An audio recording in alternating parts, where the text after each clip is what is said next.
আজকে আমরা শুরু করব 3 ডাইমেনশনাল জিওমেট্রি দিয়ে। এর আগে আমরা যেগুলো করছি সেগুলো হচ্ছে 2 ডাইমেনশন, এক্স আর ওয়াই থাকে। এখানে হচ্ছে এক্স ওয়াই জেড স্থানাঙ্ক ব্যবস্থা। এটা এক্স অক্ষ, এটা ওয়াই অক্ষ, আর এটা উপরের দিকে জেড অক্ষ। আর পি যদি যে কোনো একটা বিন্দু হয়, সাপোজ আমরা যদি এটা একটা ঘর কল্পনা করি, এটা যদি মানে নিচের দিকে মেঝে হয় এটা, আর এটা যদি উপরের দিকে ওয়ালটা হয়, এটা ঘরের মধ্যে যে কোনো একটা বিন্দু পি এক্স কমা ওয়াই কমা জেড। তাহলে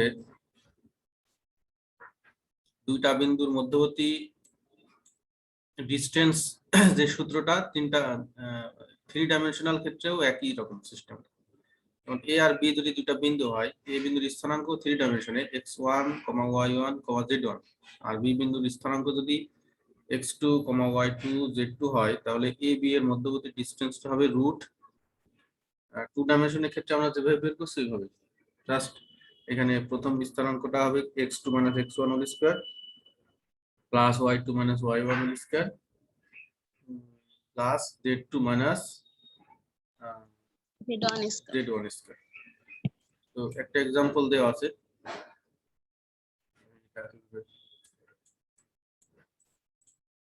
এটা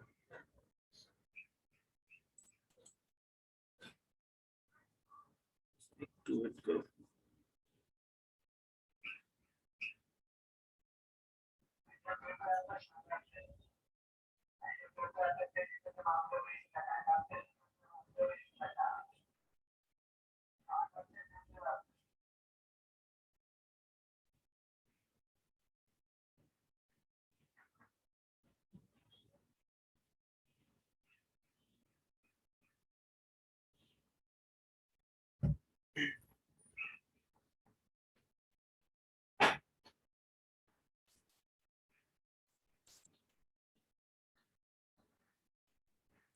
একটা টপিকস, এটা হচ্ছে direction cosine of a line.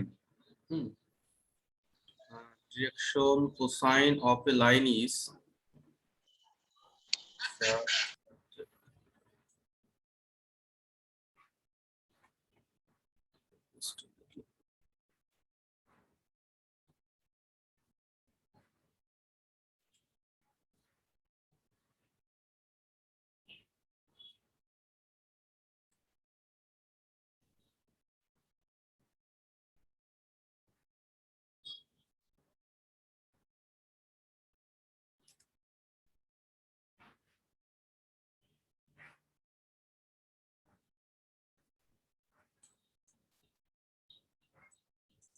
সেটা সংজ্ঞাটা মিস্টেক হয়ে গেছে, দেওয়া হয়নি, দিতে হবে। সংজ্ঞাটা হচ্ছে direction cosine of a line. হ্যাঁ, থ্রি ডাইমেনশনাল স্থানাঙ্ক ব্যবস্থায় এটা একটু দেখো, এটা যদি এক্স অক্ষ হয়, এটা যদি ওয়াই অক্ষ হয়, এটা যদি জেড অক্ষ হয়, এটা যে কোনো একটা বিন্দু ধরে নিলাম পি, স্থানাঙ্ক এক্স কমা ওয়াই কমা জেড, আর এটা মূল বিন্দু। ঠিক আছে, এখন ও থেকে পি, এটা একটা সরলরেখা আমরা অঙ্কন করি, ওপি। তো এই ওপি সরলরেখাটা এক্স অক্ষের সাথে ধরলাম একটা কোণ অ্যাঙ্গেল করে আছে আলফা অ্যাঙ্গেল। ঠিক আছে, আবার ওপি সরলরেখাটা ওয়াই অক্ষের সাথে সাপোজ এই বেটা অ্যাঙ্গেল করে আছে। এটা আছে ঘড়ির কাঁটার বিপরীত দিক থেকে, মানে এই দিক থেকে। হ্যাঁ, জাস্ট এই দিক থেকে। আবার ওপি রেখাটা যদি জেড অক্ষের সাথে গামা কোণ উৎপন্ন করে, গামা, তাহলে এই যে কোণগুলো উৎপন্ন আছে এইগুলোর বলা হয় এই যে cos alpha, cosine. Cos alpha, alpha কোণ উৎপন্ন করেছে, সাথে দেবো কজ আলফা। বেটা কোণ উৎপন্ন করেছে ওয়াই অক্ষের সাথে, এই জন্য হবে কস বেটা। আর জেড অক্ষের সাথে গামা কোণ উৎপন্ন করেছে কস গামা। এই তিনটা ত্রিকোণমিতিক কোসাইনকে, কজ আলফা, কজ বেটা, কজ গামা, এই তিনটাকে বলা হবে ডিরেকশন কোসাইন অফ ওপি। হ্যাঁ, মানে ওপি এর ডিরেকশন কোসাইন বা দিক কোসাইন, দিক। তাহলে একটা সরলরেখা, বাংলায় বলি, একটা সরলরেখা যদি এক্স অক্ষের সাথে আলফা কোণ উৎপন্ন করে, ওয়াই অক্ষের সাথে বেটা কোণ উৎপন্ন করে, আর জেড অক্ষের সাথে গামা কোণ উৎপন্ন করে, তাহলে ওই মানে তাহলে যে যে অ্যাঙ্গেল গুলো উৎপন্ন করবে তাদের কোসাইনকে, হ্যাঁ কোসাইন মানে কজ আর কি, কোসাইনকে এই ওপি সরলরেখার ডিরেকশন কোসাইন বলা হবে। মানে ওপি সরলরেখাটা এক্স অক্ষের সাথে আলফা কোণ উৎপন্ন করছে, ওয়াই অক্ষের সাথে বেটা কোণ, জেড অক্ষের সাথে গামা কোণ উৎপন্ন করছে, তাহলে ওপি সরলরেখার ডিরেকশন কোসাইন কি হবে? কজ আলফা, কজ বেটা, কজ গামা। এইগুলোকে সংক্ষেপে কজ আলফাকে এল দিয়ে প্রকাশ করা হয়, কজ বেটাকে এম দিয়ে প্রকাশ করা হয়, আর কজ গামাকে এন দিয়ে প্রকাশ করা হয় সংক্ষেপে। এল এম এন এই তিনটাকে বলা হবে একটা সরলরেখার ডিরেকশন কোসাইন। এল মানে আছে কজ আলফা, এম মানে কজ বেটা, এন মানে কজ গামা। তো যদি বলা হয় যে একটা সরলরেখা, কোশ্চেন আর কি, একটা সরলরেখা এক্স অক্ষের সাথে সাপোজ এক্স অক্ষের সাথে 60 ডিগ্রি, ওয়াই অক্ষের সাথে 30 ডিগ্রি, আর জেড অক্ষের সাথে 90 ডিগ্রি অ্যাঙ্গেল করে আছে, একটা সরলরেখা থাকতেই পারে। তাহলে ওই সরলরেখার ডিরেকশন কোসাইন কি হবে? ওই সরলরেখার ডিরেকশন কোসাইন হবে প্রথম অ্যাঙ্গেলটা কত? 60 degree, cos 60 degree, cos 60 degree, comma cos 30 degree, comma cos 90 degree. cos 60 ডিগ্রির মান কত? হাফ। হাফ। আর 30 ডিগ্রির মান √3/2। আর cos 90 ডিগ্রির মান 0। তাহলে ওই সরলরেখার ডিরেকশন কোসাইন হবে হাফ, কমা √3/2, 0। আর একটা আছে ডিরেকশন রেশিও। রেশিও মানে অনুপাত। ডিরেকশন কোসাইনের সাথে যে সংখ্যাগুলো আনুপাতিক হারে থাকে সেগুলোকে বলা হয় ডিরেকশন রেশিও। যেমন আমরা জানি এল এম এন এই তিনটাকে বলা হয় একটা সরলরেখার ডিরেকশন কোসাইন। তো এই তিনটা সরলরেখার সাথে যদি তিনটা সংখ্যাগুলো ধরে নিলাম এ বি সি, যদি আনুপাতিক হারে থাকে, এরকম মানে সমানুপাতে থাকে আর কি, সাপোজ এল এর নিচে এ ইকুয়াল টু এম এর নিচে বি ইকুয়াল টু এন এর নিচে সি, মানে এরকম রেশিও গুলো সব ইকুয়াল হতে হবে। যদি এরকম হয় তাহলে এ বি সি এই তিনটাকে বলা হবে ডিরেকশন রেশিও বা অনুপাত। তো এইটার একটা সূত্র আছে, সূত্রটা আছে এটা, এটা হচ্ছে তোমার ইন্টারে তোমার একটা বলবিদ্যায় এই টাইপের সূত্রগুলো ছিল। যদি তিনটা সংখ্যা একটা রেশিও আকারে থাকে, যেমন l by a equal to m by b equal to n by c, তাহলে লেখা যায় রুট উপরের মানগুলোর স্কোয়ারের বর্গমূল। হ্যাঁ, যেমন এল এম এন আছে, তো L square root over L square plus M square plane square N square. আর একইভাবে রুট ওভার নিচের যে মানগুলো আছে A square plus B square plus C square, এই রেশিওটাও একই হয়। এখন আচ্ছা, এটা একটু পরে এই প্রমাণটা পড়াবো। এই এটার মান আছে 1, এটা প্রমাণ আছে। হ্যাঁ, L square plus M square plus N square, মানে এইরকম আর কি। কজ স্কয়ার আলফা, কজ মানে কিন্তু L, plus cos square gamma, cos square gamma plus cos square beta plus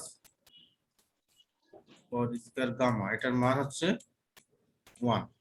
তো এই রুটের মধ্যে এল স্কয়ার, এটা মনে রাখবো আমরা, L square plus M square plus N square, এটার মান সবসময় কি 1, প্রমাণ আছে। L square plus M square plus N square, এটার মান 1।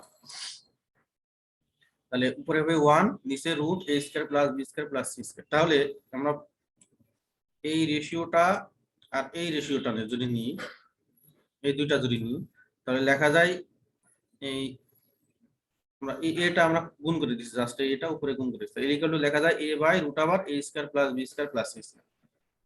একই ভাবে এই রেশিওটা আর এটা যদি নিই, তাহলে m ইকুয়াল টু লেখা যায় এই বিটা উপরের দিকে চলে যায় পরের টার্মে, b by root over a square plus b square plus c square. একই ভাবে এইটা আর এই অনুপাতটা যদি নিই, তাহলে n ইকুয়াল টু লেখা যায় c by root over a square plus b square plus c square.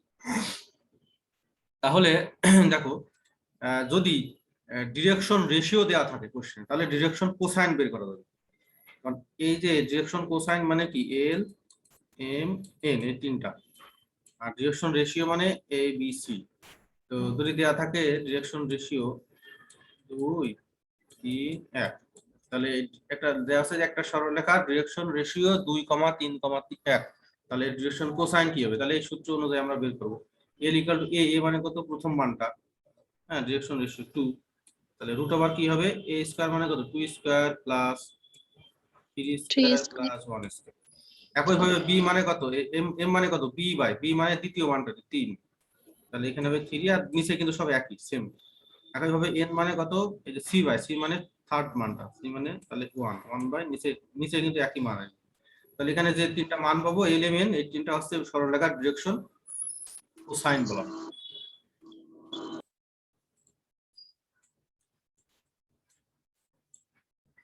সূত্র কিন্তু এটা প্রমাণ আছে, L square plus M square plus N square equal to 1, হ্যাঁ এল মানে কজ আলফা, এম মানে কজ বেটা, এন মানে কজ গামা, এই তিনটার স্কয়ার করে যদি যোগ করা হয় তাহলে একটা প্রমাণ আছে যে এটার মান 1 হয়। এখন দেখো এই যে একটা সরলরেখা একটা সরলরেখা, দুইটা সরলরেখা, যে কোনো সরলরেখারই ডিরেকশন কোসাইন আছে ডিরেকশন রেশিও আছে। তো দেখা যাচ্ছে দুইটা সরলরেখা পরস্পরে 90 ডিগ্রি অ্যাঙ্গেল করে আছে, 90 ডিগ্রি। দুইটা সরলরেখা যদি 90 ডিগ্রি অ্যাঙ্গেল করে থাকে তাহলে দুইটা সরলরেখারই আবার ডিরেকশন রেশিও কোসাইন আছে। তো ধরলাম এই নিচের ভূমি বরাবর এই সরলরেখার ডিরেকশন সরি উচ্চতা বরাবর, আর উচ্চতা বরাবর বা লম্ব বরাবর যেই সরলরেখাটা আছে ওটা ডিরেকশন কোসাইন ধরলাম L1, M1, N1, আর নিচেরটা ধরলাম L2, M2, M2, তাহলে দুইটা সরলরেখা পরস্পর লম্ব। এটার একটা প্রমাণ আছে, আমরা প্রমাণগুলো পরে দেখবো আর কি। দুটা সরলরেখার ডিরেকশন কোসাইন এটা লম্ব হওয়ার শর্ত আর কি। এই দুটা সরলরেখা লম্ব হলে তাদের এই ফরম্যাটটা হয় এরকম, প্রথম সরলরেখার ডিরেকশন কোসাইন L1, পরেরটার L2 যোগ তারপরে M1 M2 plus N1 N2, এইটার এই সবগুলোর মান যদি 0 হয় তাহলে বুঝতে হবে যে ওই সরলরেখা দুইটা পরস্পর লম্ব। যদি কোশ্চেনে দেওয়া থাকে যে একটা সরলরেখার ডিরেকশন কোসাইন 1 2, 1, আর একটা সরলরেখার ডিরেকশন কোসাইন দেওয়া আছে 2, এখানে দিলাম প্রথমটা দিলাম 3, 3, 2, 1, আর একটা সরলরেখার ডিরেকশন কোসাইন দিলাম এখানে আছে 2, -2,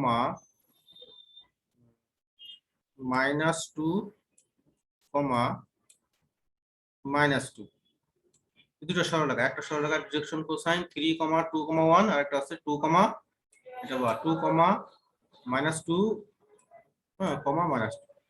তাহলে প্রমাণ করতে হবে প্রুভ দ্যাট, মানে দুইটা সরলরেখা পরস্পরের পারপেন্ডিকুলার, পারপেন্ডিকুলার মানে লম্ব।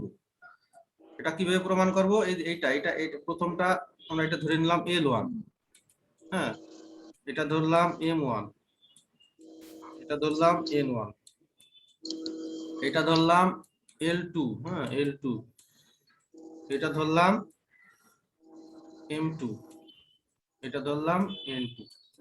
তাহলে এই সূত্র অনুযায়ী যদি 0 হয়, এই এই মানটা যদি 0 হয়ে যায় তাহলে প্রমাণ হবে যে এই দুইটা সরলরেখা পরস্পর লম্ব।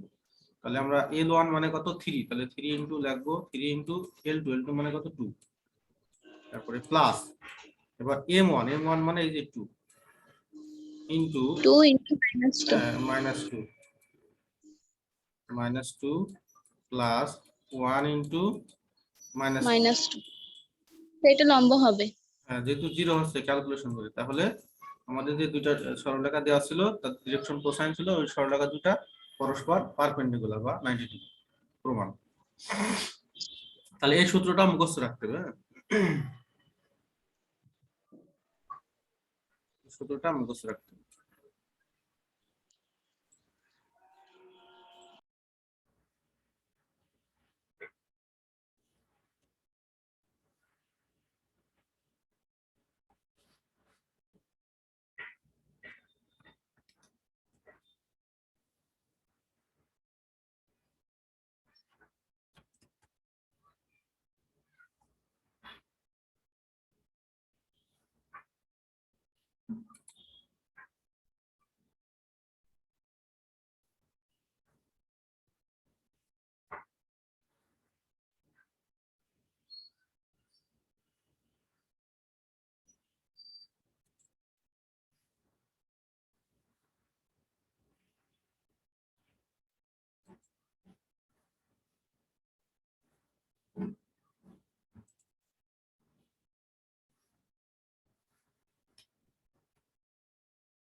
আচ্ছা, আর একটা শর্ত হচ্ছে যদি গুণ না থেকে যদি ভাগ আকারে থাকে, হ্যাঁ, যেমন L1 ভাগ L2 সমান M1 ভাগ M2 সমান N1 বাই N2 এইরকম আকারে থাকে, ইকুয়াল থাকে, তাহলে ওই সরলরেখা দুইটা পরস্পর সমান্তরাল হবে।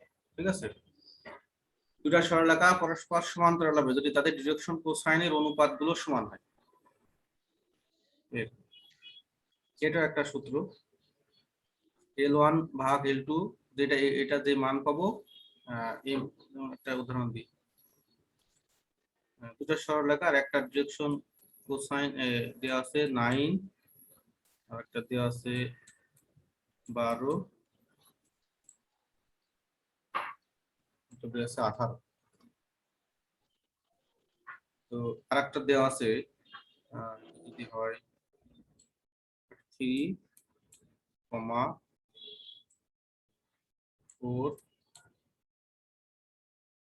6। এটা আছে প্রথম সরলরেখার ডিরেকশন কোসাইন, এটা দ্বিতীয় সরলরেখার ডিরেকশন কোসাইন। তাহলে প্রমাণ করতে হবে proof that the two straight line are parallel, মানে সমান্তরাল। তাহলে আমরা এই সূত্রে অ্যাপ্লাই করব L1 বাই L2। L1 মানে কত? 9, 9/3। এটার মান আমরা হিসাব করব, এটার মান কত আসে? 3 আসে। আর এই 12/4 এটার মানও 3 আসে, এটার মানও 3। আর 18/6 এটার মানও 3। তিনটা রেশিওর মান ইকুয়াল হলে এই সরলরেখা দুইটা কি হবে? সমান্তরাল। সমান্তরাল। আচ্ছা, এখন দেখো, যদি দুইটা পয়েন্ট দেওয়া থাকে, দুইটা পয়েন্ট দেওয়া থাকলে ডিরেকশন রেশিও বের করার সিস্টেম নিয়ম, ডিরেকশন রেশিও বের হলে ডিরেকশন কোসাইন বের করা যাবে, কারণ ডিরেকশন রেশিও আর ডিরেকশন কোসাইনের যে সূত্রটা, ওখান থেকে আমরা সহজেই এই যে যেমন L ইকুয়াল টু কি জানি, A by root over A square plus B square plus B C square square plus C square. আর এই M সমান B বি বাই নিচেরটা সেম আর কি, N equal to C by. এখন ডিরেকশন রেশিও থাকলে অবশ্যই ডিরেকশন কোসাইন বের করা যায়। এখন দেওয়া আছে যে দুইটা পয়েন্ট যদি দেওয়া থাকে এবং ওই বলা হয় যে ওই দুইটা পয়েন্টের সংযোগকারী সরলরেখার ডিরেকশন কোসাইন বের করতে হবে, তাহলে কি হবে? আগে দেখো, এ এবং বি বিন্দুগামী মানে এ বি সরলরেখার ডিরেকশন রেশিও, হ্যাঁ, এ বি সরলরেখার ডিরেকশন রেশিও মানে অনুপাত আর কি, একটা মান, এই একটা সংখ্যা, পয়েন্ট। তো এ বি সরলরেখার ডিরেকশন রেশিও হবে, মনে রেখো, এটা হচ্ছে এই শেষের বিন্দু থেকে প্রথম বিন্দু বিয়োগ, জাস্ট এখানে x2 আছে, x2 থেকে x1 বিয়োগ দিলে যেটা হয় সেটা প্রথম মান, কমা, তারপরে y2 থেকে y1 বিয়োগ দিলে দ্বিতীয় মান, z2 থেকে z1 বিয়োগ দিলে তৃতীয় মান। এটা হচ্ছে ডিরেকশন রেশিও। যদি একটা পয়েন্ট দেওয়া থাকে 9,3,1, হ্যাঁ, এই পয়েন্ট আর এখানে দেওয়া থাকে 1, 3, 2, এই দুটা পয়েন্ট দেওয়া আছে, এই দুইটা পয়েন্টের সংযোগকারী সরলরেখার ডিরেকশন রেশিও কত হবে? এটা আমরা যদি দ্বিতীয় বিন্দু ধরি তাহলে 1 - 9, হ্যাঁ, 1 - 9, 3 - 3, 2 - 1, এটা ইকুয়াল হবে কত? 3 1 - 9 মানে -8, 3 - 3 মানে 0, 1। তাহলে এই সরলরেখার ডিরেকশন রেশিও হবে -8, 0, 1। তাহলে এই সরলরেখার ডিরেকশন কোসাইনও বের করা যাবে। কোসাইন L ইকুয়াল টু কি হবে? -8 by root over -8 square plus 0 square, হ্যাঁ, plus 1 square.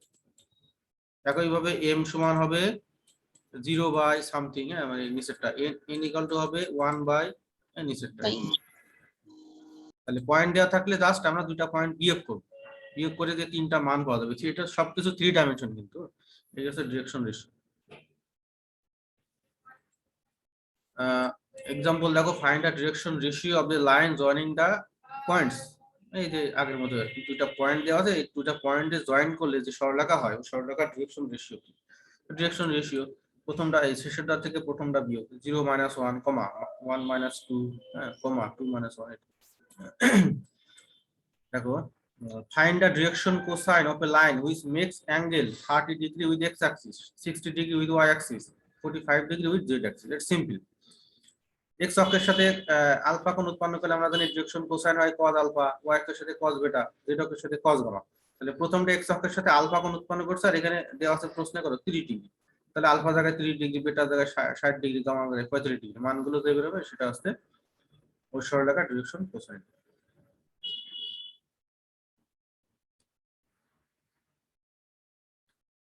Find the direction cosine of a line whose direction ratio are, direction ratio থাকলে কোসাইন বের করা যাবে। a equal to 1, b equal to 2, c equal to 1, l equal to সূত্র, যে সূত্রগুলো apply করে মানগুলো বের করা যাবে।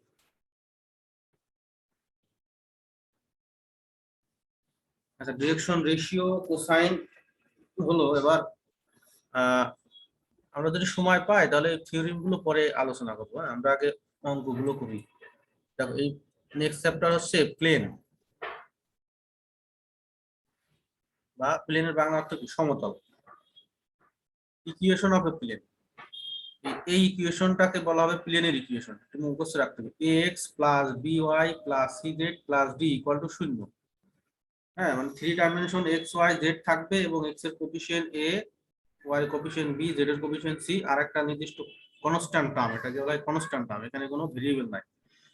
আর সর্বদা x y z এর পাওয়ার 1 হতে হবে, হলে এই ইকুয়েশনটার নাম আছে প্লেনের ইকুয়েশন, যেখানে এক্স ওয়াই জেড এর যে সহগগুলো আছে এগুলোকে বলা হবে ডিরেকশন রেশিওস। ঠিক আছে, এই প্লেন। তাহলে এই ইকুয়েশনটা আছে প্লেনের ইকুয়েশন, মুখস্থ রাখতে হবে এক্স প্লাস বিআই plus CZ plus D equal to 0।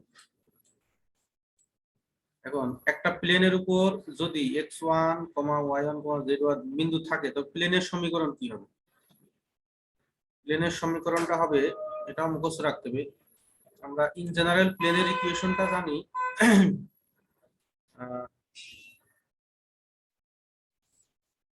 এই যে এটা একটা প্লেন। এখন এই প্লেনের উপরে যদি একটা পয়েন্ট থাকে, পয়েন্ট আছে x1, y1, z1, তাহলে প্লেনের ইকুয়েশনটা হয়ে যাবে এরকম। x এর জায়গা হবে x minus x1, এই y এর জায়গা হবে y minus y1, z এর জায়গায় হবে z minus z1, আর d টা 0 হয়ে যাবে। হ্যাঁ, d টার্মটা থাকবে না। তাহলে এই ইকুয়েশনটা, এটা দেখে আমরা বুঝতে পারবো যে এটা একটা প্লেনের ইকুয়েশন, যে প্লেনের উপর একটা বিন্দু আছে x1, y1, z1, x1, y1, z1, আর এখানে কনস্ট্যান্ট টার্মটা থাকবে। এটা একটা প্লেনের ইকুয়েশন, যে প্লেনের উপর একটা নির্দিষ্ট বিন্দু আছে বা একটা নির্দিষ্ট বিন্দু অতিক্রম করে যায় একটা প্লেনের সঙ্গে। Write the equation of a plane passing through, পরীক্ষায় আসতে পারে write the equation of a plane, একটা প্লেনের সমীকরণ লেখো পাসিং থ্রু এ পয়েন্ট, যে প্লেনটা একটা বিন্দু দিয়ে যায়, সেই বিন্দুটা কি 1, 2, 4। তাহলে এই সূত্র দিয়ে আমরা এই সূত্র দিয়ে লিখতে পারি, x1 মানে কত 1, y1 মানে 2, z1 মানে কত 4। এটা অ্যানসার এক লাইনে। স্যার বিন্দু না থাকলে ওই সাধারণ সূত্র দিয়ে হবে? বিন্দু কিছু না দেয়া থাকলে এটা সাধারণ সূত্র আর কি। হ্যাঁ, প্লেনের সাধারণ সূত্র।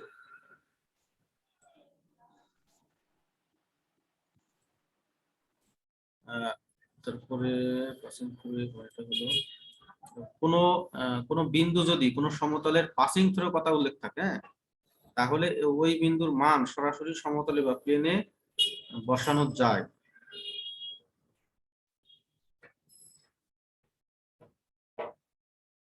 যেমন এক্স এর মান 1, 2 উল্লেখ থাকলে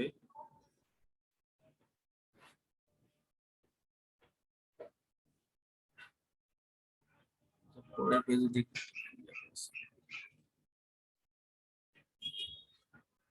ওটা আগের কথা আর কি, এটা না দেখলে হবে।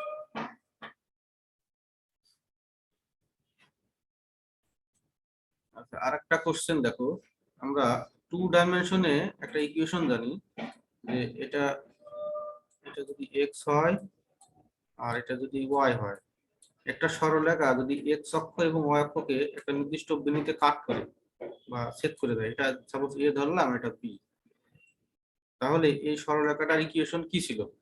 ইকুয়েশনটা ছিল এরকম, তোমরা নিচে করে আসছো, x by a plus y by b y by b equal to 1।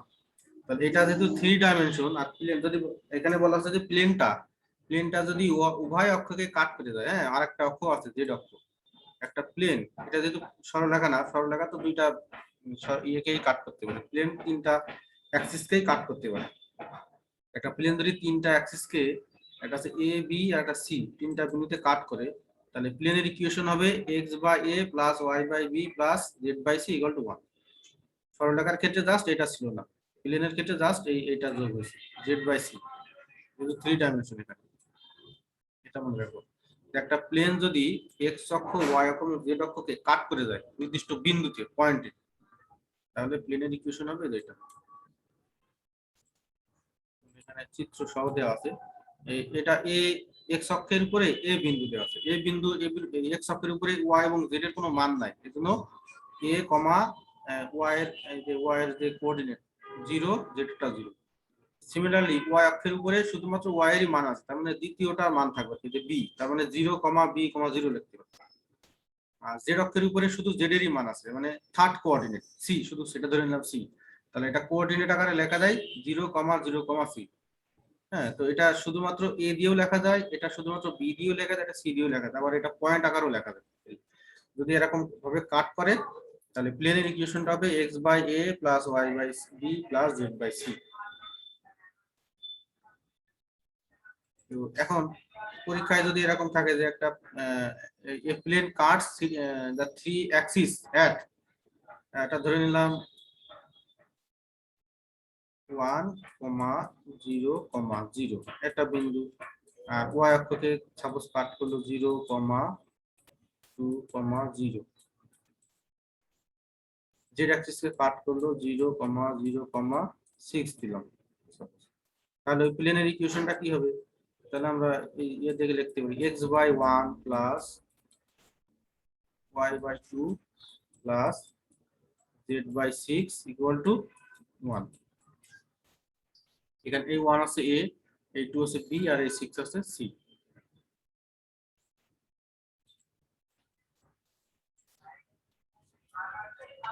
আরেকটা ইয়ে আছে, দেখো দুটো প্লেনের ইকুয়েশন এটা ধরে নিলাম, প্রথমে a1x, b1y, c1z, দুইটা ফিক্সড, জাস্ট কোফিশিয়েন্ট গুলো আলাদা। এটা একটা প্লেন, এটা একটা প্লেন, তো দুটা প্লেনের মধ্যবর্তী অ্যাঙ্গেল বের করার সূত্র আছে যেটা, এটা মুখস্থ রাখতে হবে। দুটা প্লেনের মধ্যবর্তী অ্যাঙ্গেল, সেটা কি a1 a2, হ্যাঁ, a1 এর সাথে a2 গুণ যোগ b1 b2 গুণ প্লাস c1 এর সাথে c2 গুণ, আর নিচে রুট আবার প্রথম প্লেনের যে কোফিশিয়েন্ট গুলো সহগগুলো সেটার স্কয়ার করে বর্গমূল, রুট আবার a1 square plus b1 square plus c square into দ্বিতীয়টার ক্ষেত্রে রুট আবার a2 square plus b2 square plus c square. এটা দুটা প্লেনের মধ্যবর্তী অ্যাঙ্গেল এর সূত্র।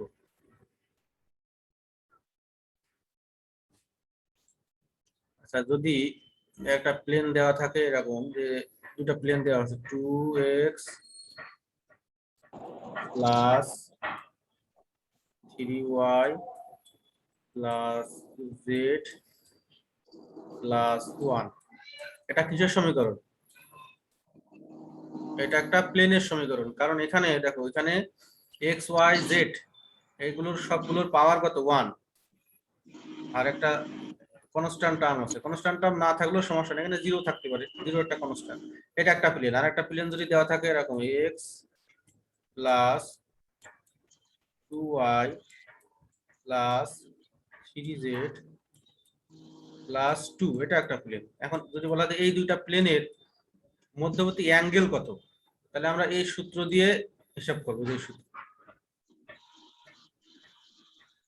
a1 মানে কিন্তু এই যে 2, আর 2 b1 মানে এই 3, c1 মানে এখানে z এর কোএফিশিয়েন্ট কিছু নাই 1, ঠিক আছে। আর এখানে দ্বিতীয়টা a2 মানে এখানে x এর সাথে কিছু নাই 1 ধরে নিলাম, তাহলে a1 a2 equal to 1, b2 equal to 2, c2 equal to কত 3। এইগুলো এখানে বসাবো, বসায় আর এই নিচের মানগুলো তো জানা আছে, সবগুলো ক্যালকুলেশন করে এখানে যা হবে ওইটা।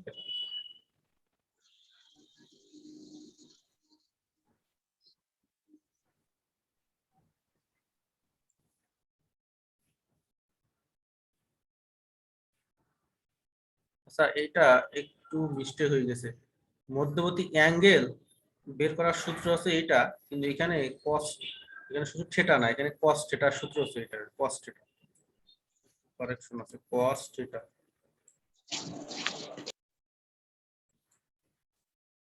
মানে এটা হবে cos theta, cos theta equal to এই যে টোটাল।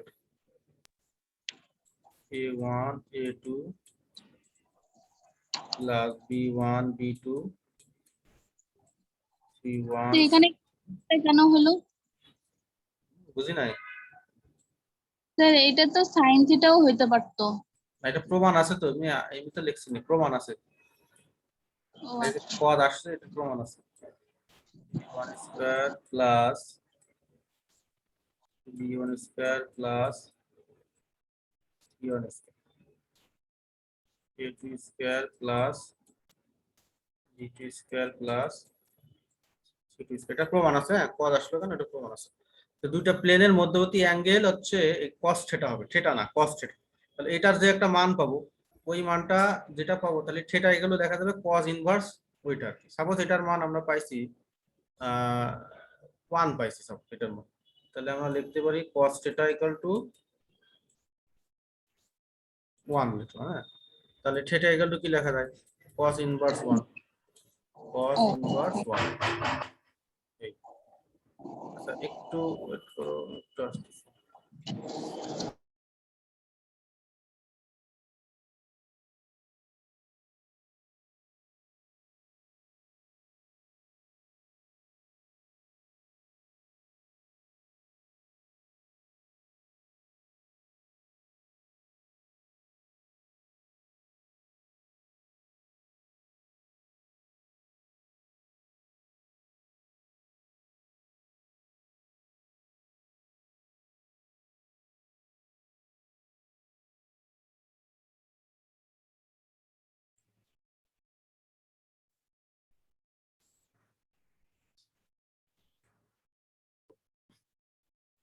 তো তাহলে বিষয়টা হবে ওরকমই। দুইটা প্লেন লম্ব হওয়ার সত্ত্বে, যেটা সরলরেখা যেমন লম্ব হওয়ার শর্ত ছিল কি, ডিরেকশন কোসাইন গুলো এই এই ফরম্যাটে L1 M L1 L2 plus M1 M2 plus N1 N2, এই প্লেনের ক্ষেত্রে just A1 A2 plus B1 B2 plus C1 C2 এরকম। প্লেনের ইকুয়েশন গুলো দেওয়া থাকবে। সমান্তরাল হওয়ার অর্থ কি, যে এটা একটা প্লেন সমতল, এটা একটা প্লেন এরকম।